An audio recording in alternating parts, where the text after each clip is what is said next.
ये हैं जिबल के सीईओ आसिम कुरैशी और ये कहते हैं कि इंडिया के एजुकेशन सिस्टम में या तो बच्चों के दिमाग में किताबें भर दी जाती हैं और अगर वो इसके इनकेपेबल होते हैं तो सोसाइटी उन्हें फेलियर का नाम दे देती है। और सिर्फ यही नहीं, कुछ और यंगर लोग जैसे कि पुणे में रहने वाले सौरभ शर्मा जो एक फुल स्टैक पाइथन डेवलपर है, वो कहते हैं कि इंडिया में एजुकेशन सिस्टम तो बहुत अच्छा है लेकिन सिर्फ स्कूल, कॉलेजेस और एजुकेशनल इंस्टीट्यूशंस के लिए, बच्चों और पेरेंट्स के लिए तो ना ही पूछा जाए तो बेहतर है। और अगर आप अपने आसपास के मैक्सिमम स्टूडेंट से पूछोगे तो वो भी यही बोलेंगे कि इंडिया का एजुकेशन सिस्टम तो अच्छा है ही नहीं। राजस्थान में क्लास 10th में पढ़ने वाली इस लड़की ने सुसाइड से अपनी जान दे दी। उसने अपने सुसाइड नोट में ये लिखा कि उसने अपनी जान इसलिए दे दी क्योंकि वो 10th क्लास में 95% लाने के इनकेपेबल थी। लेकिन अब तो न्यू एजुकेशन पॉलिसी लॉन्च हो गई है ना, अब तो चीजें बेटर हो जानी चाहिए। लेकिन मैं मानता हूँ कि न्यू एजुकेशन पॉलिसी भी बच्चों और पढ़ाई के रिलेशनशिप को एक हद तक ही फिक्स कर सकती है। इसके पीछे जो असली रीजन है वो कुछ और है। अगर हम डेटा को उठाकर देखें तो हम ये देखेंगे कि इंडिया में स्टूडेंट्स का हायर एजुकेशन में एनरोलमेंट काफी ज्यादा बढ़ गया है और पिछले कुछ सालों में इंडिया में यूनिवर्सिटीज का नंबर आज सबसे ज्यादा है जितना पहले कभी भी नहीं हुआ करता था। अब कुछ बच्चे ऐसे भी होते हैं जो इंडिया से बाहर जाते हैं अपनी पढ़ाई पूरी करने के लिए, उन बच्चों का नंबर भी पिछले कुछ सालों में इंक्रीज ही हुआ है। इवन अगर हम गर्ल एजुकेशन की बात करें तो पिछले कुछ सालों में नंबर ऑफ गर्ल्स पर 100 बॉयज काफी इंक्रीज हुआ है। अब भले ही वो एलिमेंट्री एजुकेशन हो, अपर एलिमेंट्री या सेकेंडरी एजुकेशन, लेकिन गवर्नमेंट के एफर्ट्स और इन सब डेवलपमेंट्स के बाद भी स्टूडेंट्स इंडिया में क्यों परेशान है? एजुकेशन का लेवल तो बढ़ गया है लेकिन स्टूडेंट्स का जो फ्रस्ट्रेशन है वो बिल्कुल भी कम नहीं हुआ है। पर आखिर वो फ्रस्ट्रेशन कम हो क्यों नहीं रहा है? इसके पीछे एक बहुत इंपॉर्टेंट वजह है, आइए जानते हैं। क्योंकि देश के लाखों बच्चे जो कुछ पढ़ रहे हैं उसे देखकर आपको हंसी आएगी, लेकिन हो सकता है कि कल पूरे देश को रोना पड़े। आज इतना शानदार स्कूल आपके इलाके में बनके तैयार हुआ है, तो ये बताइए कि वोवेल कॉन्सोनेंट क्या होता है, बता दीजिए। नहीं पता है। इस बार 64% बच्चे फेल हो गए हैं।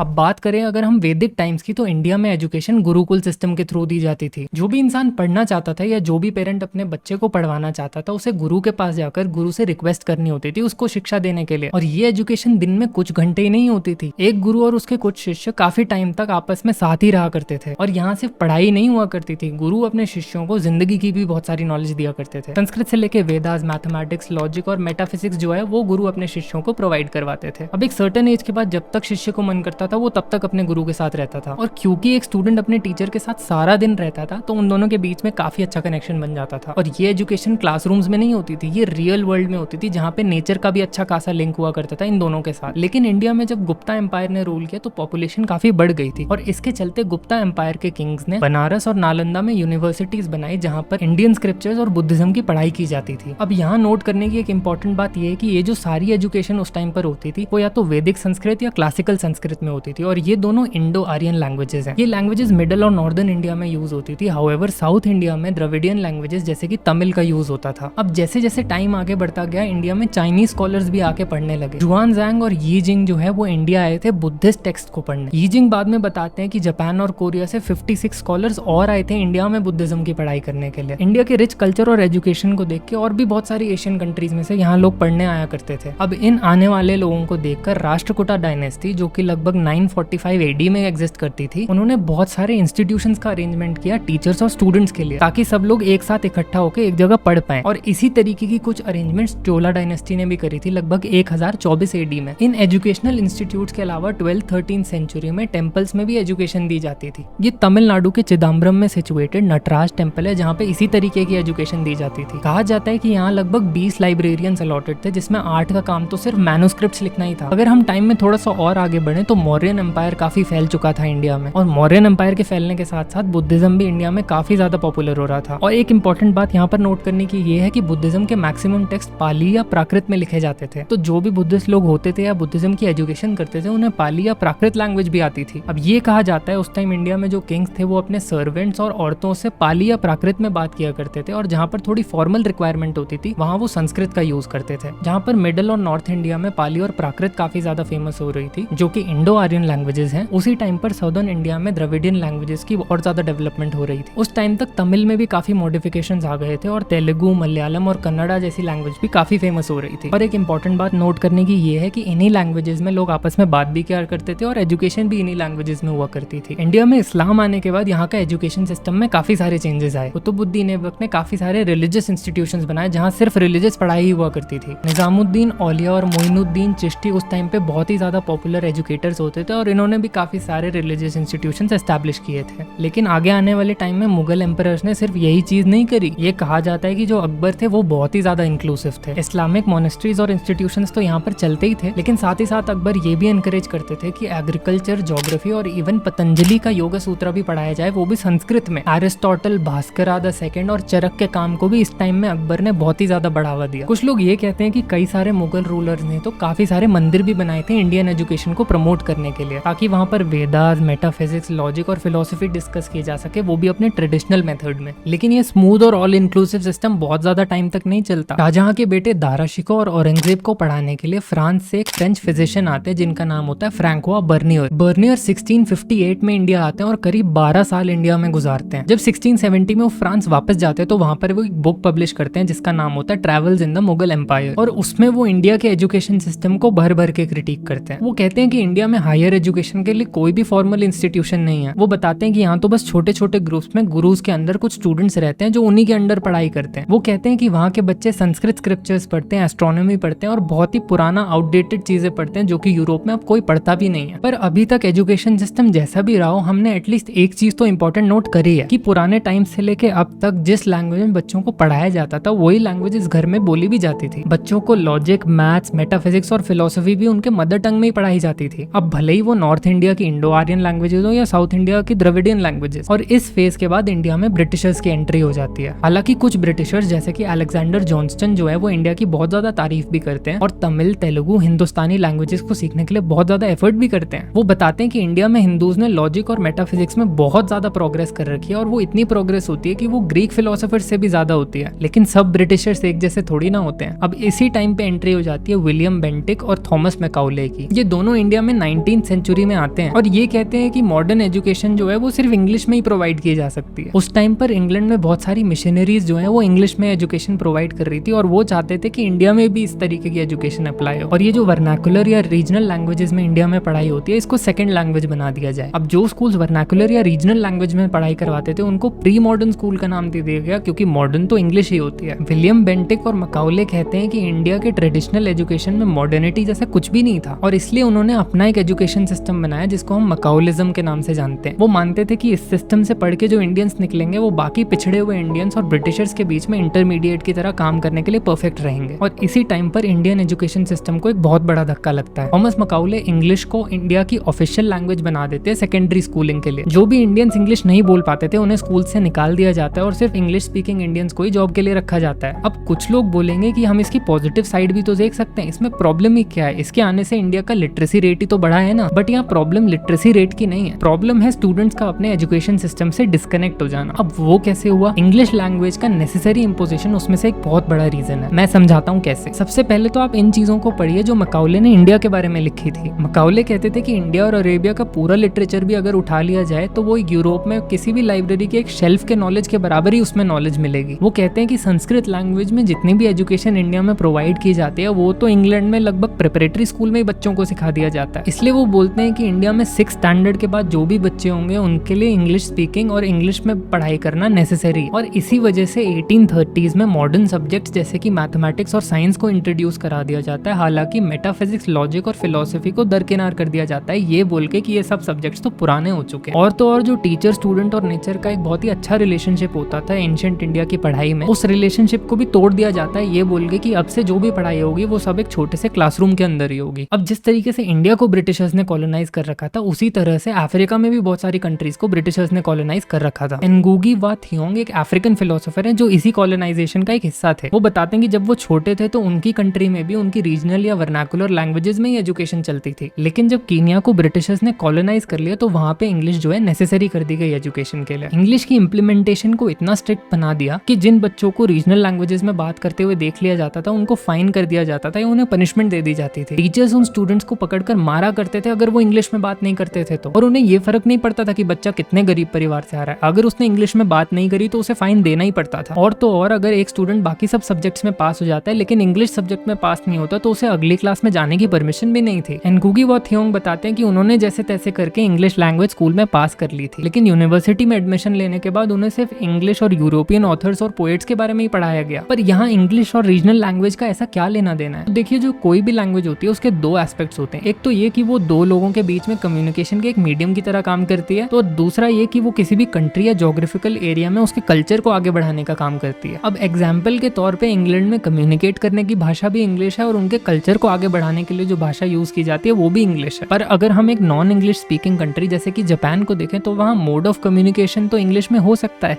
लेकिन उनका कल्चर तो जापानीज के थ्रू ही कैरी फॉरवर्ड होता है। वाथियोंग बताते हैं कि हम अपने बोले जाने वाली लैंग्वेज में 3 तरीके से कम्युनिकेट कर सकते हैं। पहला बोल के, दूसरा लिख के और तीसरा रियल लाइफ में। रियल लाइफ यानी कि जब आप इस चीज को देखते हो तो अगर आप इस चीज को देखकर पौधा सोचते हो तो आपके रियल लाइफ की लैंग्वेज हिंदी है, लेकिन अगर आप इसी चीज को देखकर प्लांट अपने दिमाग में सोचते हो तो आपकी रियल लाइफ लैंग्वेज इंग्लिश होती है। और इंग्लैंड जैसी एक कंट्री में ये तीनों लैंग्वेज एक ही है, जो है इंग्लिश। और इन तीनों लैंग्वेज का एक होने से फायदा ये होता है कि स्टूडेंट्स बचपन से ही अपनी लैंग्वेज से बहुत ज्यादा कनेक्ट हो पाते हैं और इसलिए एजुकेशन में भी वो बहुत ज्यादा इंटरेस्ट ले सकते हैं। लेकिन जब ये तीनों टाइप की लैंग्वेजेस एक ही लैंग्वेज नहीं होती है तब वहां पर प्रॉब्लम आती है। अब जैसे इंडिया में आज की डेट में भी घरों घरों में बोली जाने वाली लैंग्वेज मिडिल और नॉर्दर्न इंडिया में हिंदी है, लेकिन maximum students English medium schools में पढ़ाई करते हैं। वो स्कूल्स में भले ही लिखते तो इंग्लिश में है, लेकिन वो अपने फ्रेंड्स और फैमिली से हिंदी में बात करते हैं। और इसी की वजह से एक बच्चे की जो हार्मनी होती है अपने घर और स्कूल में, जिसको लैंग्वेज कनेक्ट किया करती थी, वो ब्रेक हो जाती है, क्योंकि घर में कुछ और लैंग्वेज बोली जा रही है और स्कूल में कुछ और ये हमारे लिए एक ऐसा एनवायरनमेंट क्रिएट कर देती है जहाँ पे हम पढ़ाई से नफरत करने लग जाते हैं। और यही नफरत करने वाले बच्चे जब धीरे धीरे बड़े हो जाते हैं तो वो सिस्टम को अपने हाथ में ले लेते हैं और वो उस सिस्टम को क्यूरेट करने लगते हैं और इसी तरीके से चेंज चलती रहती है। वाथियोंग बताते हैं कि कोई भी कॉलोनी जब दूसरे को कॉलोनाइज करने के लिए देखती है तो उनके 2 मोटिव्स होते हैं। पहला कि जिसको वो कॉलोनाइज कर रहे हैं उनके कल्चर को पूरी तरीके से दबा दिया जाए, और दूसरा ये कि जो कॉलोनाइज कर रहा है उसकी लैंग्वेज को बहुत सुपीरियर दिखा दिया जाए। और जब ये दोनों टास्क सक्सेसफुल हो जाते हैं तो वो आने वाले किसी भी बच्चे को आसानी से मेंटली कॉलोनाइज करने के लिए बहुत ज्यादा केपेबल हो जाते हैं। The very first thing we study in history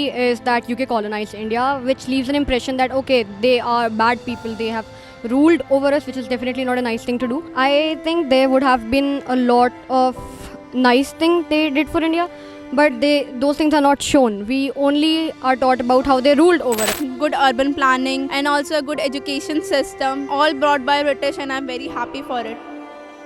वाथियोंग ये भी बोलते हैं कि जो कॉलोनाइजर्स होते हैं वो जिस पे रूल कर रहे होते हैं वो उनको अपनी लैंग्वेज से हेट करना सिखा देते हैं। वो अपने लैंग्वेज और अपने कल्चर को लो स्टेटस की नजर से देखते हैं। उनका या तो मजाक बनाया जाता है या उनको स्टूपिड की तरह देखा जाता है जब वो अपने लैंग्वेज या कल्चर को प्रमोट करते हैं तो। और अंत में कॉलोनाइज करने वाली कंट्री की असली विक्ट्री तो तभी हो जाती है जब कॉलोनाइज लोग इस हद तक ब्रेन वॉश हो जाएं कि वो इस चीज को एक प्रॉब्लम ही ना समझे, बल्कि वो कॉलोनाइजर्स के इस एक्शन को जस्टिफाई करें या बहुत अच्छा बोले। तो आखिर इस चीज का सोल्यूशन है क्या? देखिए, सबसे पहला सोल्यूशन तो यह है कि हमें मानना पड़ेगा कि एक बहुत बड़ी प्रॉब्लम है इंडिया में आज भी। रिसेंट टाइम्स में इंडिया एक ब्रेन ड्रेन फेस कर रहा है, यानी कि इंडिया के जो काफी केपेबल और इंटेलेक्चुअल माइंड्स हैं वो इंडिया छोड़कर बाहर जॉब करने लग रहे हैं, क्योंकि अपेरेंटली उन्हें यहाँ पर बहुत सारी अपॉर्चुनिटीज और पैसा नहीं मिलता है। मैंने ऐसे बहुत सारे स्कूल्स देखे हैं जहाँ पर इंग्लिश ना बोलने के लिए बच्चों को फाइन लगा दिया जाता है और उनको पनिशमेंट दे दी जाती है। तो सबसे पहले तो हमें अपने स्कूल से ये सब चीजें हटानी पड़ेंगी। English as a universal mode of communication में कोई भी प्रॉब्लम नहीं है, लेकिन उसको इस हद तक बड़ा बना देना कि स्कूल में जो बच्चा इंग्लिश में बात ना करे उसको फाइन लग जाए,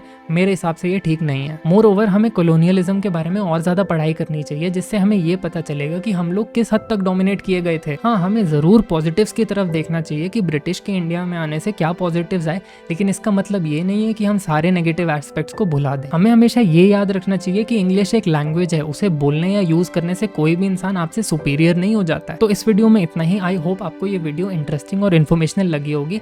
ऐसी ही वीडियोस के लिए मेरे चैनल को सब्सक्राइब कर सकते हैं और इस वीडियो को लाइक कर सकते हैं। मैंने इंटरनेट पे जहाँ से भी इस टॉपिक के बारे में रिसर्च करी है उस सब के लिंक्स आपको डिस्क्रिप्शन में मिल जाएंगे।